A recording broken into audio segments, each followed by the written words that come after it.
Shalom, selamat pagi Bapak Ibu, Saudara-saudari, serta adik-adik yang terkasih. Pagi ini Kamis 6 Oktober 2022, kita bersua kembali dalam renungan satu hati, sapaan Tuhan tiap pagi. Tetapi sebelumnya, mari kita bersatu dalam doa.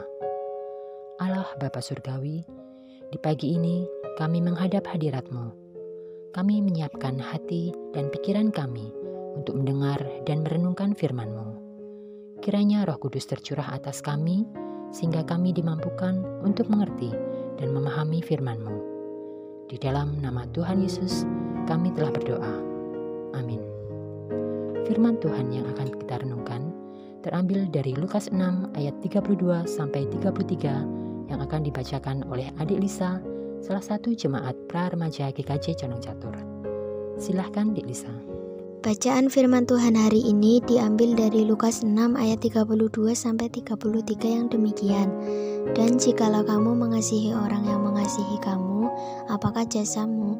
Karena orang-orang berdosa pun mengasihi juga orang-orang yang mengasihi mereka.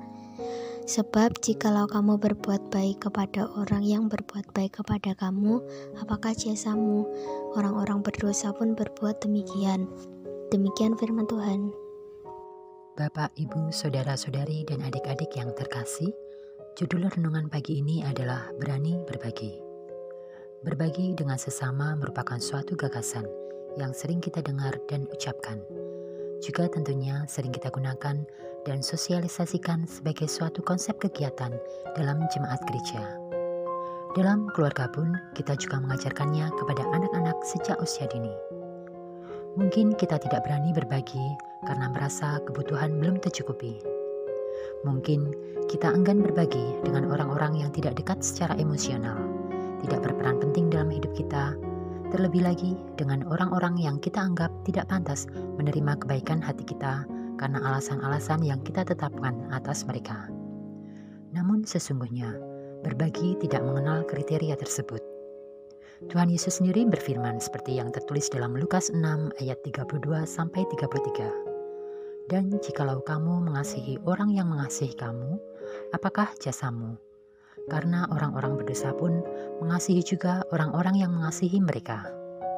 Sebab jikalau kamu berbuat baik kepada orang yang berbuat baik kepada kamu, apakah jasamu? Orang-orang berdosa pun berbuat demikian.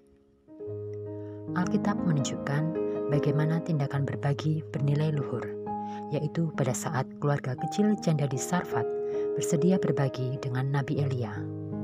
Bersama anaknya, janda Sarfat itu hanya memiliki segenggam tepung yang sedianya hanya cukup untuk dijadikan roti bagi mereka berdua pada hari itu saja. Namun, dalam keterbatasannya, ia bersedia berbagi dengan Nabi Elia. 1 Raja-Raja 17 ayat 12-15. Kita setuju dengan nilai luhur berbagi dengan sesama. Apakah kita benar-benar mengajarkannya kepada anggota keluarga kita dan berani berbagi dalam keterbatasan kita? Untuk mengakhiri renungan pagi ini, mari kita berdoa. Di dalam memaknai kata berbagi, seringkali kami merasa belum mampu. Apalagi jika kami merasa masih berada dalam keterbatasan, atau karena kami harus berbagi dengan orang yang tidak kami kenal. Tetapi, melalui firman yang baru saja kami terima ini Tuhan, Engkau mengingatkan dan mengajarkan kami untuk dapat berbagi dan berani berbagi di dalam keterbatasan kami.